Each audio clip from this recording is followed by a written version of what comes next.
जी भाई, mic number 1 से अगर कोई सवाल हो तो करें। मेरा नाम है त्रिविक्रम दास पालखे। मैं नौकरी करता हूँ यहाँ पर एक हार्डवेयर और प्लाउड के दुकान में। मैं आपका बहुत बार प्रवचन टीवी पे देख चुका हूँ, बहुत आनंद भी आता है। अक्सर आप का जो प्रवचन रहता है, जो हिंदू का जो आता है, आप वेदों से देते हैं, आप यानी जो भी वेदों से कंपैरिजन करते हैं।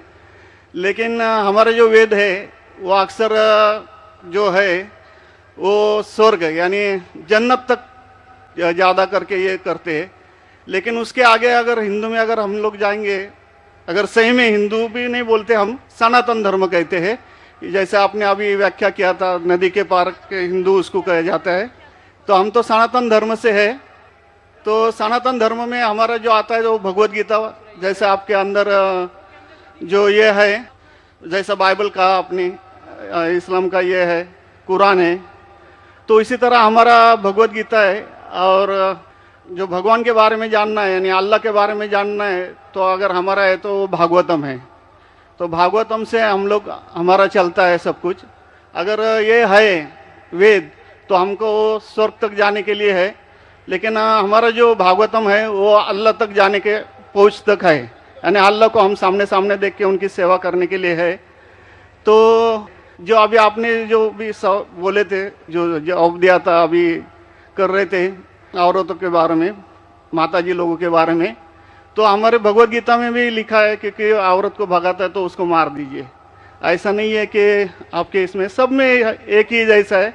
और आपका प्रवचन मुझे बहुत बहुत अच्छा लगा कि आपने जो कहा, जो लिखा गया किताब है वो किताब के मुताबिक चले तो बहुत आदमी सुखी रहता है। बाकी तो मैं और कुछ सवाल तो कुछ पर्सनल पूछना चाहता हूँ, बाद में मैं आपको मिलके सब पूछूंगा, सबके सामने नहीं पूछ सकता। लेकिन आपका प्रवचन सुन के मुझे बहुत आनंद आया। हमारे हिंदू भाई ने कहा है कि वो काफ़ी मेरे तकरीर देखते हैं टीवी पे और प्रसन्न होते हैं, खुसूसन जब मैं हिंदू धर्म के बारे में कहता हूँ। और वो कहते हैं कि वो सनातन धर्म को मानते हैं। और सनातन धर्म में भी आपको शायद ये पता होगा कि सबसे अव्वल किताब भगवत गीता नहीं है, वेद है। भगवत गीता सनातन धर्म अगर आप पढ़ेंगे, आर्य समाज, आप आर्य समझिए, सनातन धर्म में बहुत से किस्म है। आपको इस्कॉन से मैं इस्कॉन, बिल्कुल इस्कॉन, हरे रामा हरे कृष्णा, इस्कॉन, ठीक है। तो इस्कॉन का तस्करा करता हूं। मैं गया था एक बार कलकत्ता में, और कलकत्ता में तकरीर थी मेरी। उस वक्त बारिश आती है, बारिश तो हो गई, लेकिन मेरे साथ आने वाले थे इस्कॉन के हेड कलकत्ता के। हम लोग दोनों जाते एक वैन में, वैनिटी वैन, मतलब जब बड़े मैदान में, यहाँ तो माशाल्लाह मैदान के बाजू में काफ़ी बिल्डिंग है, तो बड़े मैदान में प्रोग्राम होता है तो कोई ग्रीन रूम नहीं होता है, तो क्या करते हैं, वैन लेके आते, बस इसमें मेकअप रूम या आराम करने के लिए कंडीशन होता है। तो मैं इस्कॉन के हेड के साथ में बैठा था, तो उन्होंने वही बात कही जो आपने कहा, हमारे लिए सबसे अव्वल है भगवत गीता। मैंने बोला ठीक है, और कहीं का वेद भी ठीक है। तो मैंने पूछा, ये भगवत गीता हिंदू धर्म में दो किस्म की किताब है, एक है श्रुति, एक है स्मृति। श्रुति मतलब जो भगवान की भेजी हुई किताब, वेद और उपनिषद। उसने कहा बिल्कुल सही। स्मृति किसे कहते, तो उसने कहने लगा स्मृति कहते वो जो आदमी की लिखी हुई किताब है, मिसाल के तौर पे मनुस्मृति। तो मैंने पूछा ये रामायण और महाभारत क्या है, तो उसने कहा ये है स्मृति। बेशक बिल्कुल सही जवाब था, मैं भी तालिब इल्म हूं। तो मैंने पूछा, बिल्कुल सही कहते, ऊपर आती है श्रुति, वेदा और उपनिषद। स्मृति मतलब दूसरी किताबें, मनुस्मृति, इतिहास। मैंने पूछा ये महाभारत क्या इतिहास है, तो मैंने उससे पूछा गुरुजी ये बात मेरे इल्म के हिसाब से भगवत गीता एक हिस्सा है महाभारत का, 18 चैप्टर का, सही है? अरे बिल्कुल सही है, आप बहुत इल्म रखते। मैंने बेशक। तो जब भगवत गीता महाभारत का हिस्सा है तो महाभारत स्मृति है क्या श्रुति है? चुप बैठे, स्मृति है बोला। तो स्मृति ऊपर क्या नीचे? तो बोले हाँ आपके पास इल्म है ना, इसलिए आप जानते। हम लोग को कहते हैं भगवत गीता ऊंची है, लेकिन हम सही कहते हैं ये भगवत गीता वेद का निचोड़ है। निचोड़ है लेकिन वेद ऊपर है, खुदा की किताब है। भगवत गीता इंसान की लिखी है, किसके जरिए? स्कॉलर्स के। आपके इस्कॉन के गुरु भी कहेंगे वो।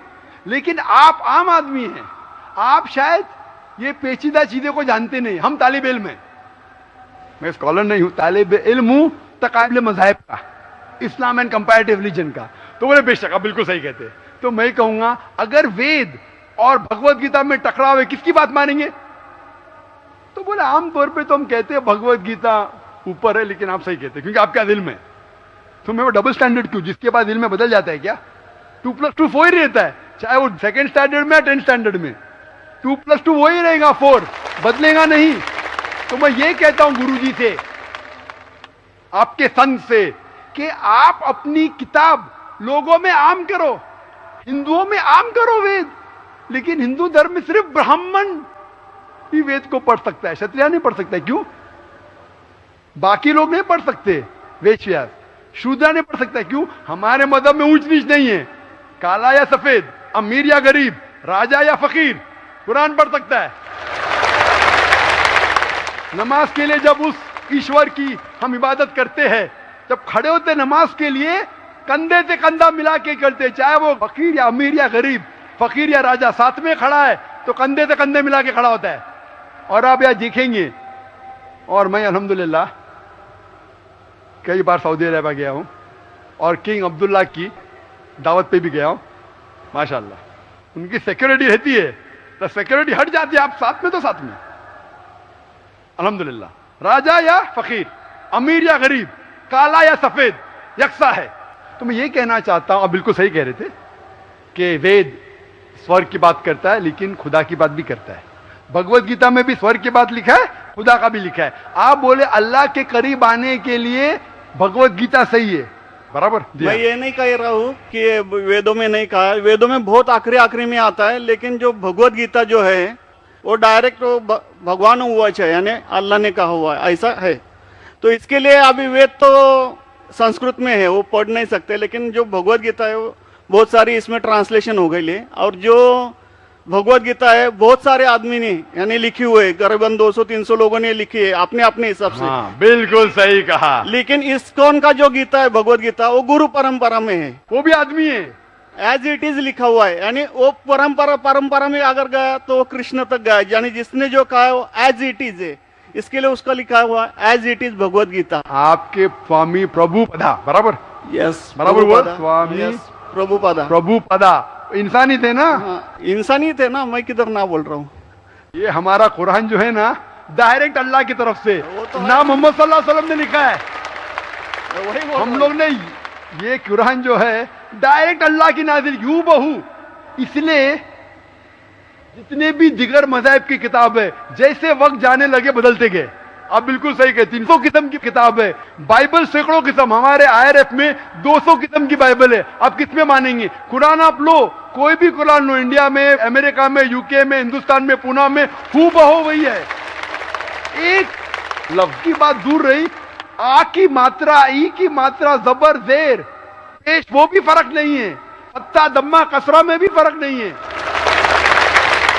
ओरिजिनल कुरान में तो फत्ता दम्मा कसरा था नहीं, लेकिन आज जब हम पढ़ते हैं माशाअल्लाह। तो मैं ये कहना चाहता हूं, जितनी भी किताबें पहले आई, आज भी आप बिल्कुल सही कहते हैं, भगवत गीता वेद का निचोड़ है। लेकिन जब निचोड़ होता है वो असली फल से कॉन्ट्रडिक्ट करे तो फल और अहम है। मैं बिल्कुल मानता हूं, स्वामी प्रभुपदा मानते हैं कि भगवत गीता क्या है?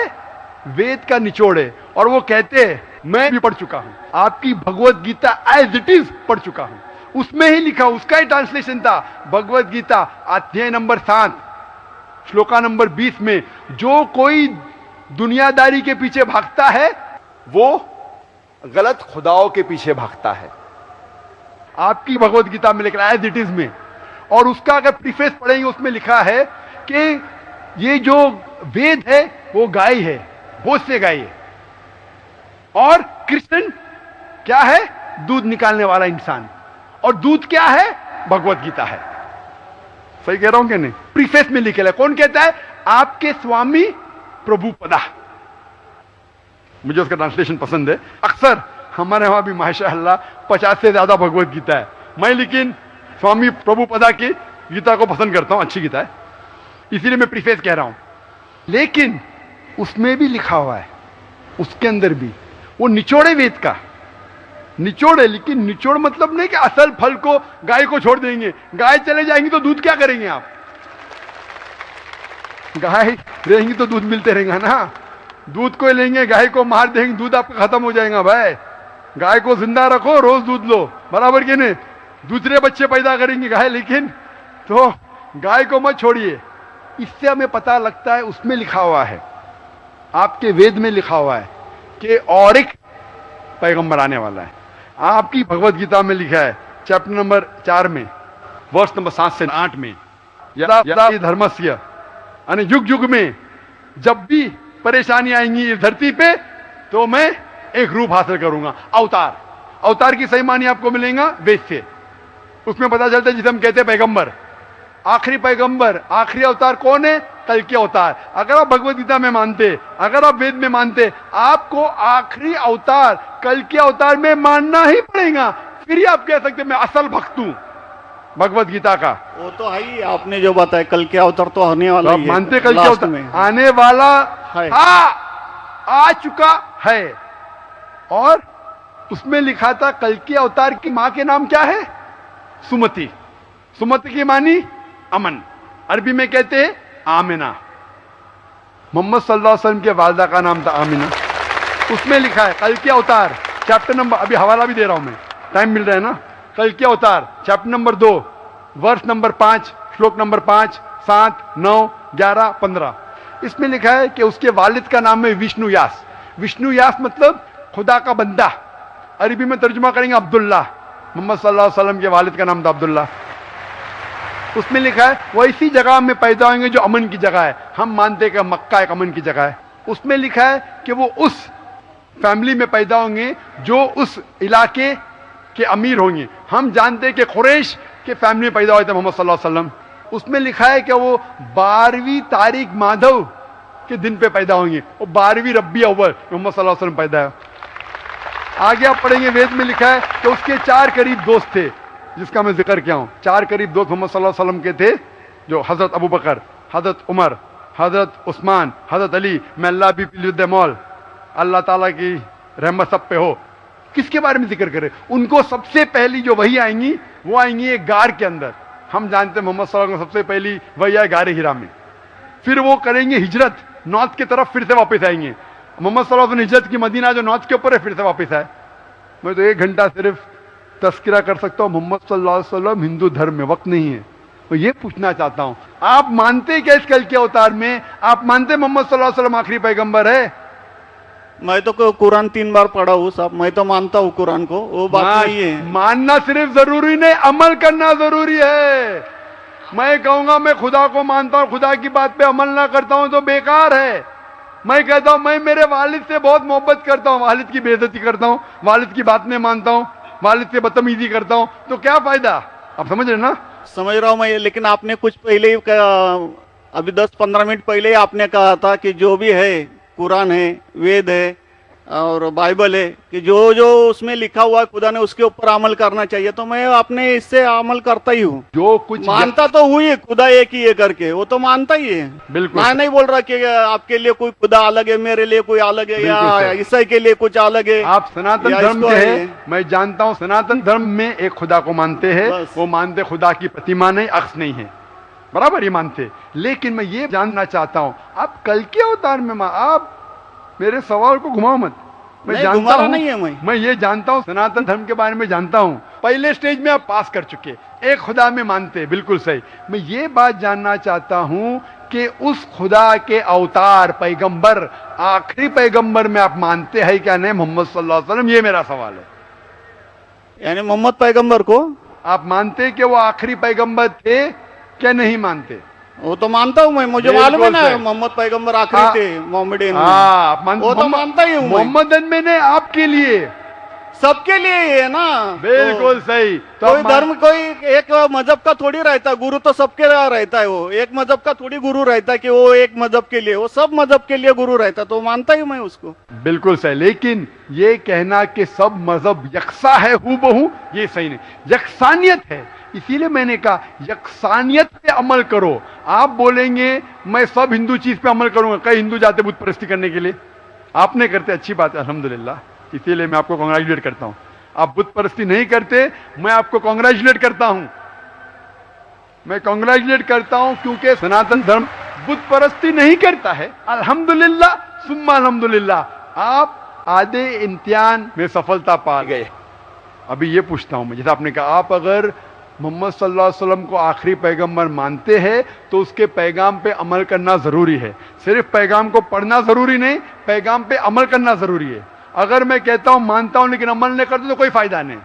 तो ये होता है कि अपने मन से खुदा की बात जो आखिरी पैगाम है कुरान शरीफ और आखिरी पैगंबर मोहम्मद सल्लल्लाहु अलैहि वसल्लम में मानना जरूरी है, फिर ही आप सही तरीके से मजहब को पहचान सकेंगे। Hope that answers the question. नहीं, थैंक यू। कुछ बोलेंगे आपको? मुझे ये कहना चाहिए था, अभी आप बोल रहे थे अमल करना चाहिए, अमल करना चाहिए, तो मैं मोमिन बनने का पूरा कोशिश किया, क्योंकि मैं वो मोमिन का क्या रहता है वो 3-4 इसमें सुन चुका हूँ। मोमिन का क्या रहता है? मोमिन का जो बताया था ना, क्या जो रीजन जो कैसा रहता है मोमिन, कैसा रहता है मैं जानना चाहता हूँ। नहीं, मैं इतना याद में जितना रखा हूँ मैं जो भी याद नहीं सकता है, जो भी याद है बोल लीजिए, नो प्रॉब्लम। जो कमी है मैं पूरी कर लूंगा। नहीं नहीं, जान लीजिए, अगर दूसरे को भी क्वेश्चन पूछना है मैं आपसे मोहब्बत करता हूँ, मैं आपको पर्सनली मिलता हूँ बाद में। अच्छा, बाद में मिलेंगे स्टेज के बाद इंशाल्लाह। ओके, ठीक है। हरे कृष्णा। बहनों की तरफ से कोई अगर सवाल हो तो गैर मुस्लिम बहनों को तरजीह दी जाए, उनको पहले मौका दिया जाए। My name is Sneha Manoj Raizada. I'm studying. My question is, I want to convert into a Muslim. I'm following Islam for a year now, and I have a problem. My parents